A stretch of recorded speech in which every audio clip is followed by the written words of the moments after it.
Sofia. Dr. Sofia is an academic gastroenterologist at the Oregon Health and Science University. It specializes in the care of people with inflammatory bowel disease, including difficult to treat cases and complicated cases. He received his MD from the University of Chicago Pritzker School of Medicine, where he also completed his residency in internal medicine and fellowship in gastroenterology. His research interests include clinical trials of new therapies, intestinal ultrasound for bedside disease activity assessments, and understanding the relationship between IBD and sleep dysfunction. Dr. Anthony Sofia. Thank you so much. So I'm just trying to make sure that we have the right screen up. Does everybody see the title slide myself? Yeah, that looks good. Excellent. So thank you so much for letting me talk about this. This is really an exciting time to be in inflammatory bowel disease and to be seeing some of the advances that are getting to the patient level these days. So what I wanted to present was a vision of the future.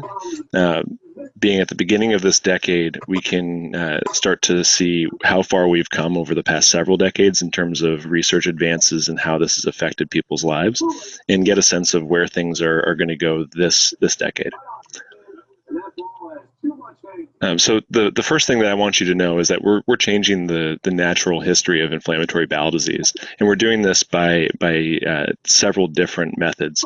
One is we're understanding the diseases better. We're personalizing risk. We're getting better at intervening at the right time, using drug dosing in a more personalized way, personalizing drug choice, and then using these different therapies with a treat-to-target approach for tight control. I'm going to go over all of these, the evidence for all of these, and where the field is headed for each of these. So first, you don't have to take my word for it. I want to show you the evidence that we're changing the natural history of Crohn's disease and ulcerative colitis. And so when we think about some of the more feared complications of both Crohn's disease and ulcerative colitis, a lot of people talk about risk for surgery. And we're seeing that over the past couple of decades, that we have declining incidence of Crohn's disease surgery. The chart here on the left shows that from the period of 2003 to 2013, a decreasing incidence of inpatient surgery per 1,000 population. This is from a population in Toronto. So declining initial surgeries, but it's not just first surgery that's always necessarily the problem. It's really when we're thinking about sort of second and third surgeries. So these subsequent surgeries are really where a lot of complications and morbidity lie. And on the chart on the right, from a separate population, when they looked at the cohort of people that had their first surgery before April 2002, they had a 54% chance of having a second surgery within 10 years of their first surgery.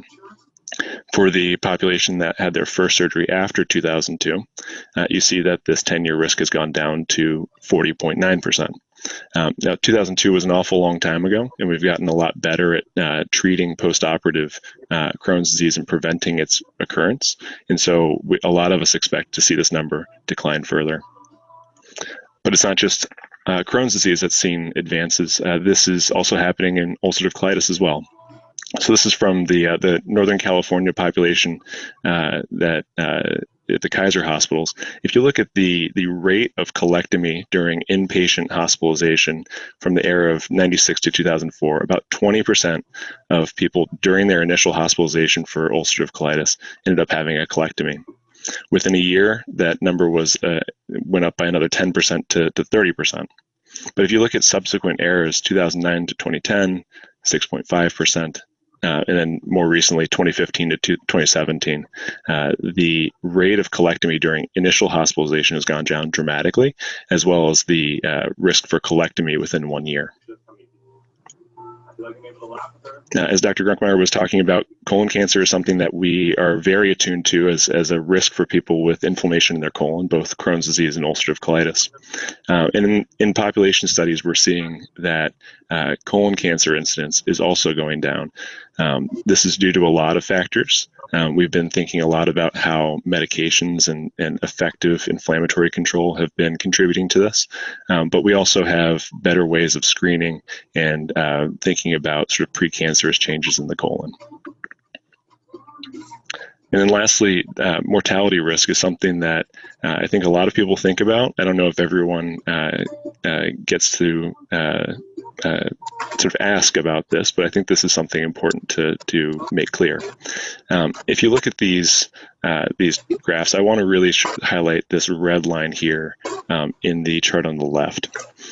So what you see is somebody who was diagnosed with ulcerative colitis or Crohn's disease between the ages of 18 and 40. If they were diagnosed with UC or Crohn's in 1970, their 1-year mortality rate was upwards of 20 times the general population for similarly aged people. We see that as the eras have gone on, going closer to 2010, this has gone down dramatically. Now, the risk is still elevated because there's a lot happening in that first year after diagnosis, but this is evidence of really significant progress that's been made in effective therapies that are applied in a safe and timely manner. We're also understanding these diseases better. So one of the things that I think stands out most when people, both in and outside of the medical community, are learning about Crohn's disease and ulcerative colitis is just how variable the disease course can be. No two people are exactly alike. And this is a source of great frustration for patients and providers alike. But do you think that this comes down to the fact that we don't actually know what causes these? And so a lot of effort's been going into identifying the right mix of environment and genetics that causes the manifestations that we see. And so on this graphical representation, it's showing that we think that some people have more of a mix of environment, some people have more of a mix of genetics. And so if you take, for example, a hypothetical person who was diagnosed with Crohn's disease at age 15, primarily affecting their small intestine, who has good response to the first drug that they were given. And you compare that person to a hypothetical 65-year-old who develops ulcerative colitis and has rapidly progressing disease that needs a surgery. These are very different circumstances. And a lot of times we talk about inflammatory bowel disease as one thing or one sort of unifying concept. But we think that ultimately when we get a better handle on why this happened to this person versus the other person, we're going to be pretty clear that these aren't the exact same thing. So genetics plays into this. What this graph represents are the different genetic traits that have been associated with Crohn's disease and ulcerative colitis. And what you see is that there's a lot of overlap. So the purple curve here represents people with ulcerative colitis and the genetic traits that are associated with the ulcerative colitis cases. The hash marks here are cases with colonic Crohn's disease. So this is Crohn's disease affecting only the colon. And in green, we have ileal Crohn's disease. So this is Crohn's disease that is affecting the last part of the small intestine. And you see that there's a lot of overlap. I mean, it's very, very close, but it's not exactly. And this is that sort of subtlety and why I think a lot of times we try to lump these together, but how that's ultimately not a completely accurate picture. Really very recently, just about a month or so ago, this study was published in one of our top tier journals looking at very early onset inflammatory bowel disease. And so very early onset is defined as essentially children who are diagnosed with Crohn's disease or ulcerative colitis younger than 6 years old. And this large referral center basically took 2,300 patient samples in their biobank and did intensive gene discovery techniques using both known and unknown genes. And using some advanced genetic modeling, actually found that there were 31 people in this small group that had a single gene defect that was thought to be causative of their inflammatory bowel disease. So this is a small number of people, but it shows that there is value in applying genetic modeling and finding specific genetic causes in some subset of the population. The people who had this kind of finding were more commonly diagnosed when they were very, very young, less than 2 years old, had an extensive family history of autoimmune disease, had extraintestinal manifestations, and had a very high risk for surgery, unfortunately. And so this is a very high risk population that needs effective therapy. And when you think about targeting genetic treatments in the future, this is a population that has a lot of potential for upside.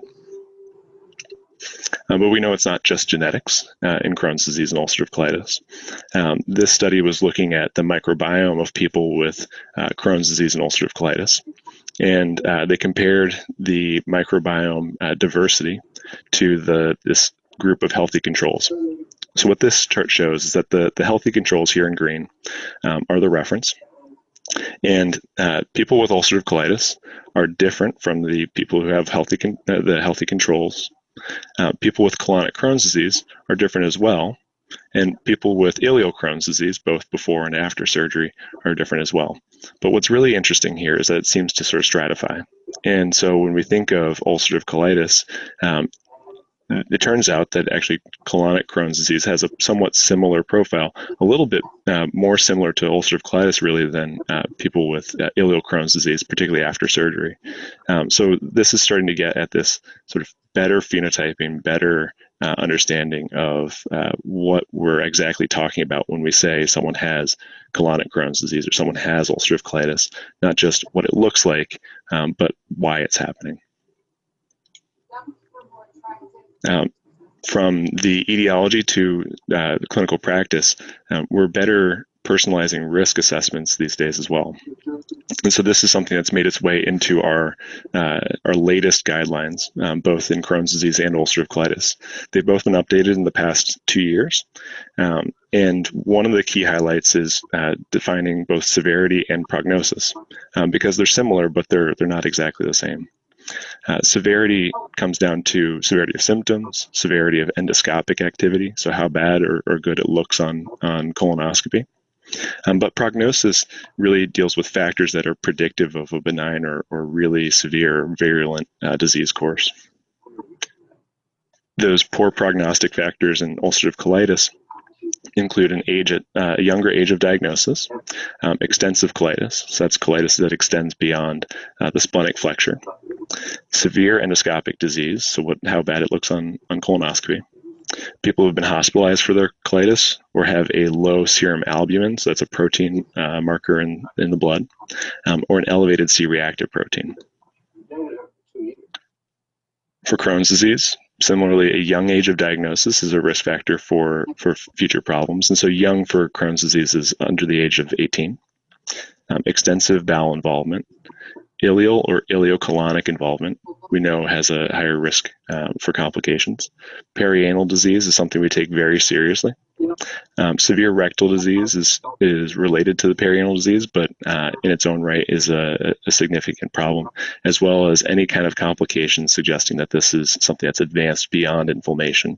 So development of like a stricture or a fistula, particularly at initial diagnosis, is a poor prognostic sign. And so how we integrate prognosis into decision-making, it's there as an adjunct. So someone who has severely active disease requires intervention to induce and maintain remission, just like Dr. Grunkmeyer was saying. But we can't lose track of the people who have a high risk for complications, even if maybe their disease isn't severely active at the time. So people with high-risk disease really need thoughtful intervention and proactive monitoring to try to prevent these complications, somewhat independent of their current activity. So history matters. We're getting better at intervening at a better time. So the classic finding is with Crohn's disease that we know that it can be silent but progressive. And so this chart here is going to show that over time, inflammation goes up and down. It may only intermittently be enough inflammation to show up with clinical symptoms, but left unchecked, the inflammation can be there even if people are feeling well. The problem is that bowel damage is cumulative. So as inflammation goes up and down, bowel damage accumulates. And over time, that bowel damage leads to the complications that we were talking about before. And so this has been conceptualized in this graph, saying that as bowel damage progresses, that's where you start to find strictures, fistulas, surgery requirements, further stricturing, or further surgeries. And so we think that there's a window of opportunity early in the disease course before the bowel damage has progressed to a complicated state. And so if you can intervene in that window of opportunity and really try to keep inflammation under control as much as possible, we think that we can institute a tight control and monitoring program that can prevent those feared complications from happening. When it comes to using our medications, we're often left in clinic saying, we tried doing this, why didn't it work? And one of the problems that we come up against is that our medications aren't always set up for success. So the more complications that we have with strictures or fistulas, the less effective our medications are, because our medications are good for treating inflammation. And so if you look at adalimumab, which is Humira, you can see how effective it is, varies pretty significantly based on how long somebody has had their Crohn's disease in this case. So people who had less than 1 year of Crohn's disease diagnosis had a significantly higher likelihood of achieving clinical remission with this drug than people who had even 1 to 2 years or 3 to 5 years or more. And so making sure that we're using effective therapy early on is important. There have actually been clinical trials to this point.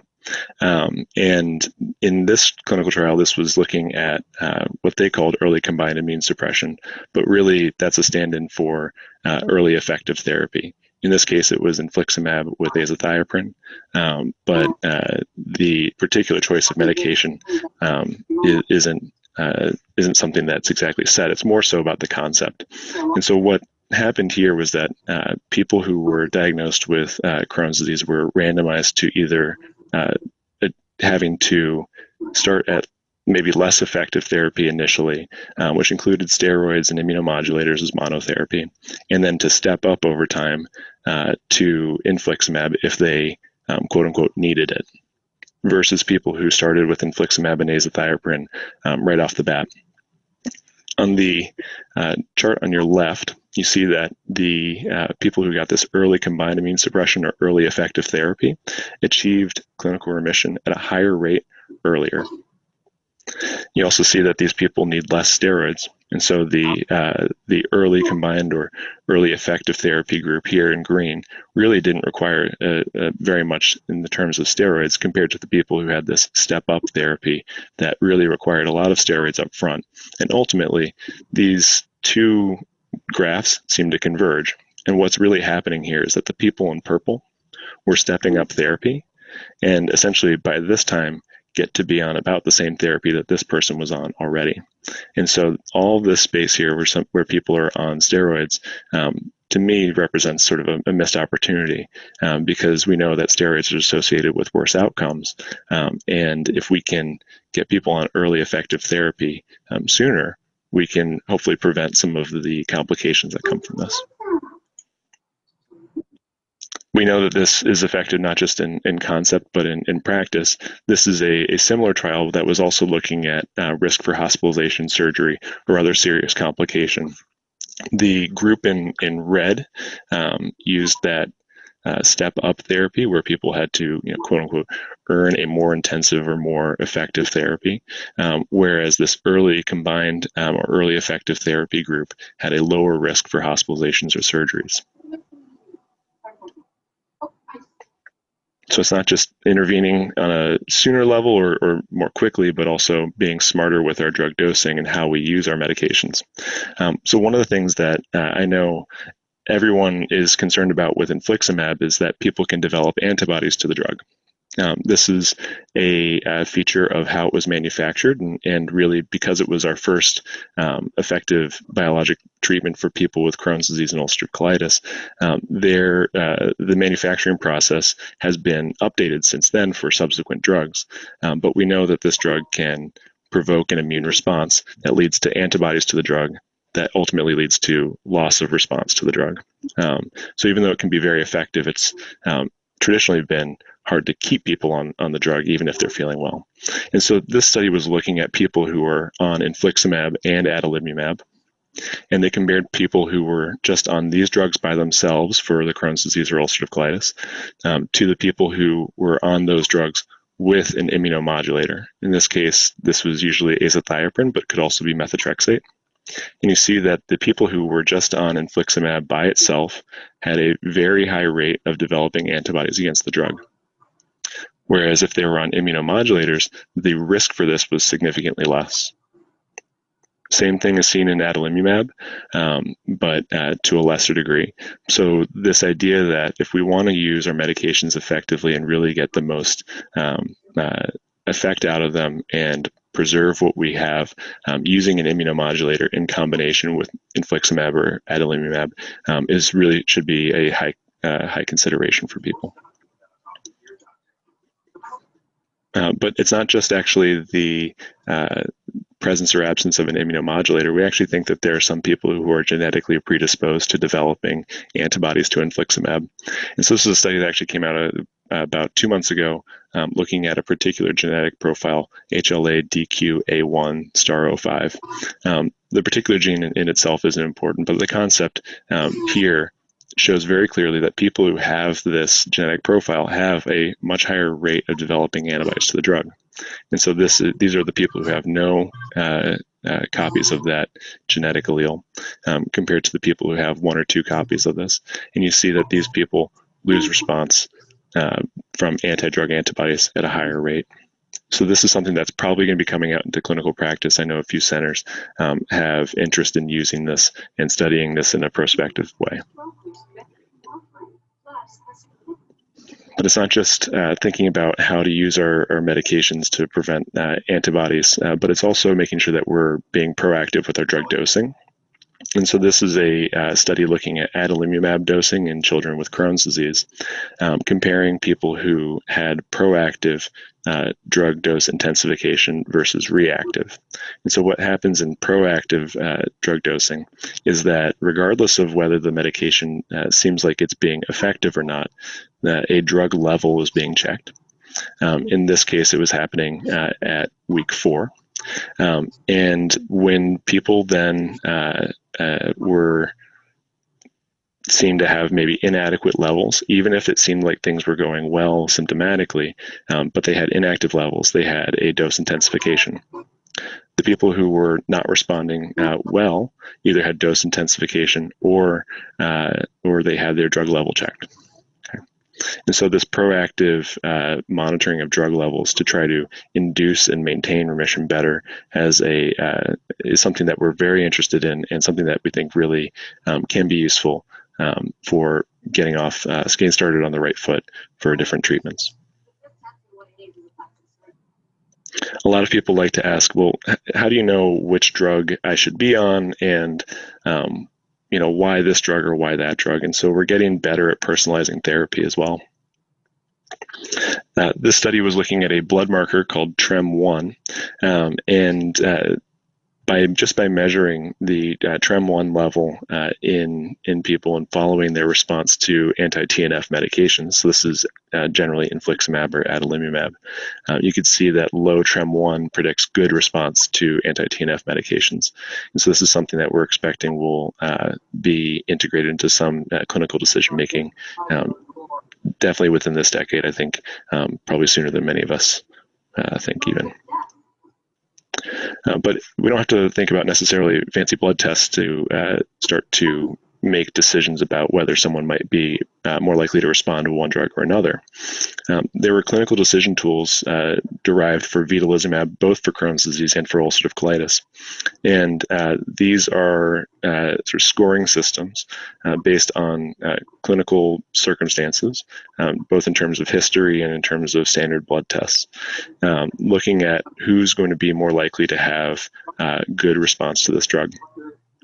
And so if you look at Crohn's disease, the history factors that portend better response to this drug include no prior bowel surgery, no prior TNF antagonist, so no prior infliximab or adalimumab, no prior fistulizing disease, a higher baseline albumin, and a lower or undetectable baseline C-reactive protein.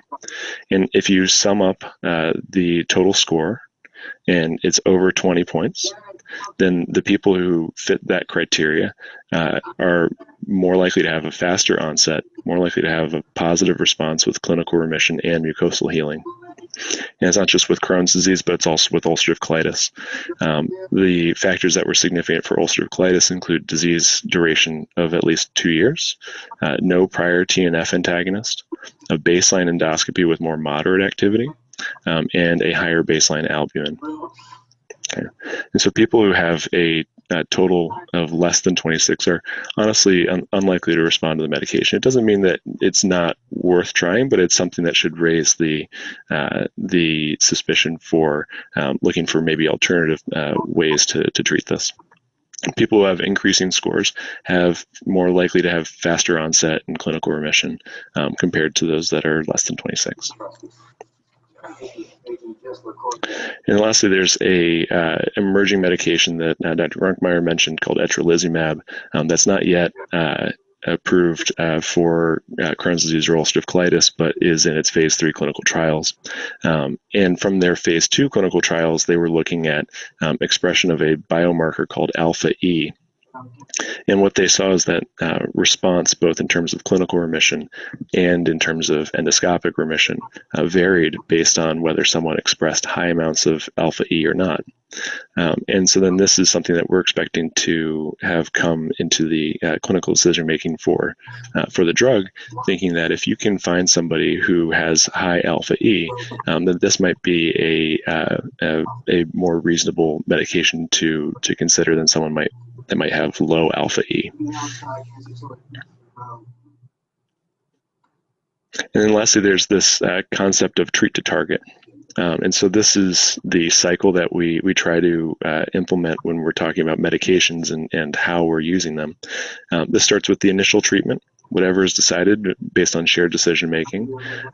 This idea that you find where you are and you see, do you have the target that you're looking for, whether this is clinical remission, mucosal healing, or something along these lines, or a combination of the two. And then you adjust treatment based on whether you have achieved that target or not. You then go back after adjustment and you assess it again. Have you reached the goal that you wanted to? Have you achieved mucosal healing? Have you achieved clinical remission?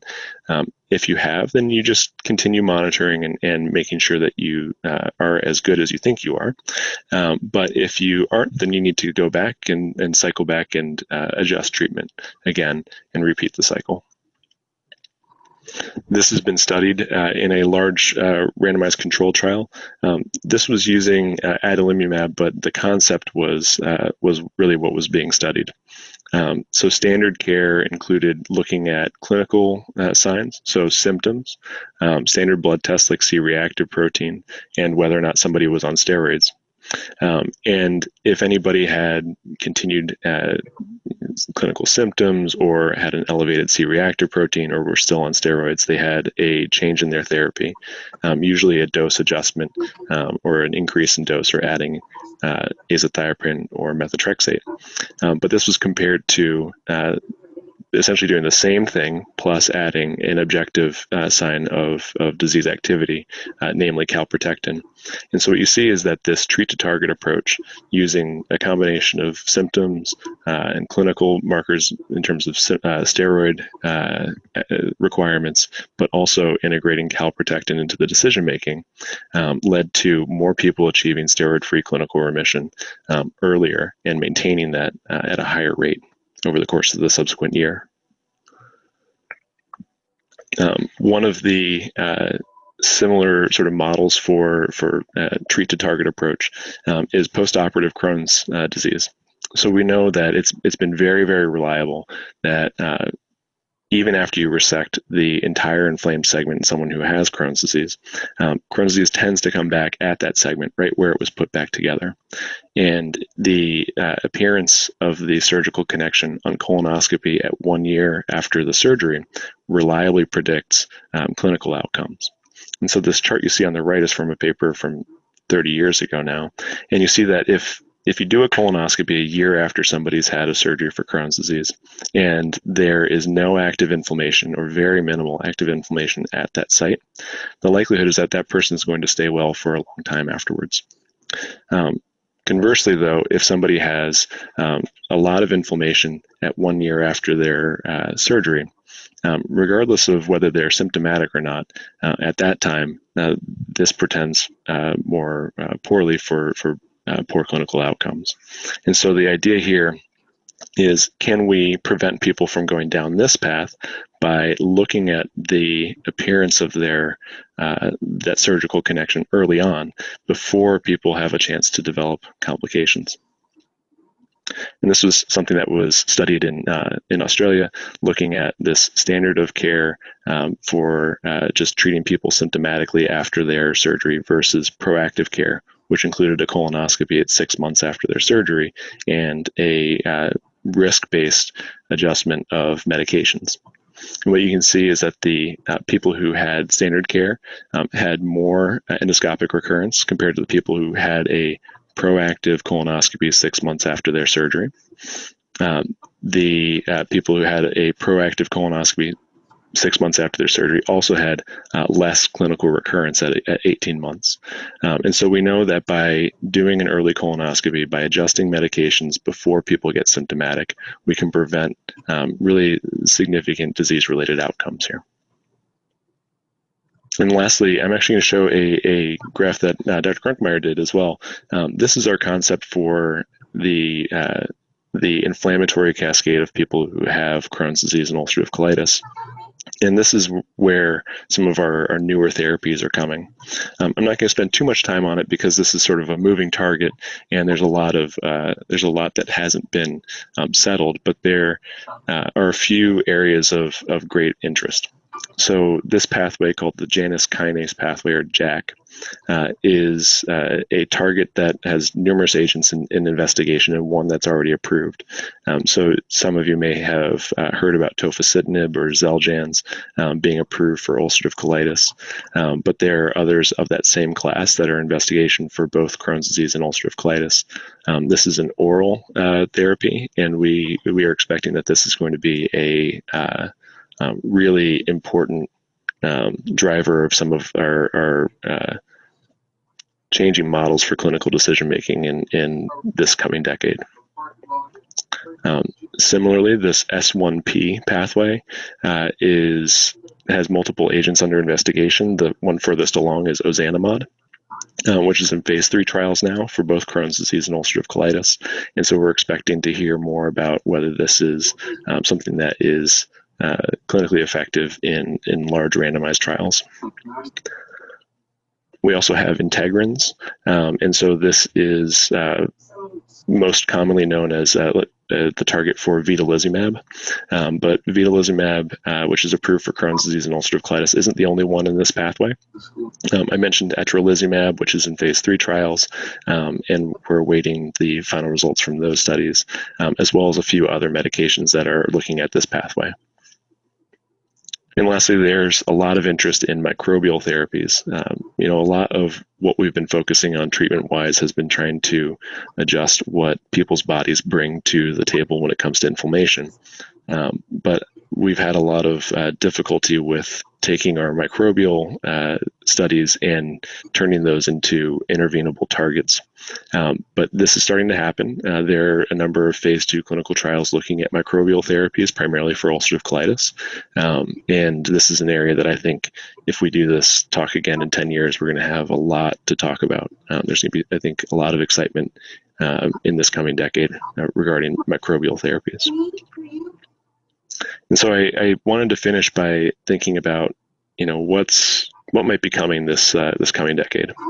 I think we're going to see further advancements in proactive disease monitoring for tight inflammatory control. And so this is now currently being done with calprotectin, and the technology for checking calprotectin is getting smaller, getting less expensive, getting more nimble. And so this is a lot of experts asking ourselves, what if checking a fecal calprotectin was like checking a blood sugar? What if you could do this at home? What if you could do this on demand? How would that affect clinical decision making and timely intervention? We know we're going to be getting a lot of comparative effectiveness studies to compare our drugs directly head to head. And this has been a big hurdle for clarifying drug choice over the past decade, as we've gotten a few other ways to treat Crohn's disease and ulcerative colitis. And so these studies are going to be a really important advancement in our drug choice management. As I mentioned, oral therapies are in development, and this opens the role for possible episodic treatments, maybe new combinations, or even alternatives to steroid treatments. So there's a lot that's going to change when we do have some effective oral therapies for both ulcerative colitis and Crohn's disease. And then lastly, I think there's going to be a lot of movement on personalized drug dosing and de-intensification strategies. The person that gets well and stays well tends to remain on their medication for as long as it's the right choice for them. But there is a lot of interest in matching the intensity of treatment to the intensity of the situation. And if there are ways that we can maybe de-intensify or think about maybe reducing either long-term risks or sort of costs or burdens to people who are well, so we can keep them well, but maybe in a more precise way.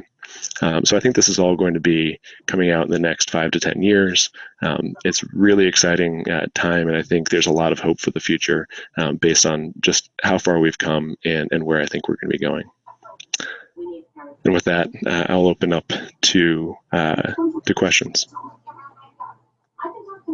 Thank you so much, Dr. Sofia.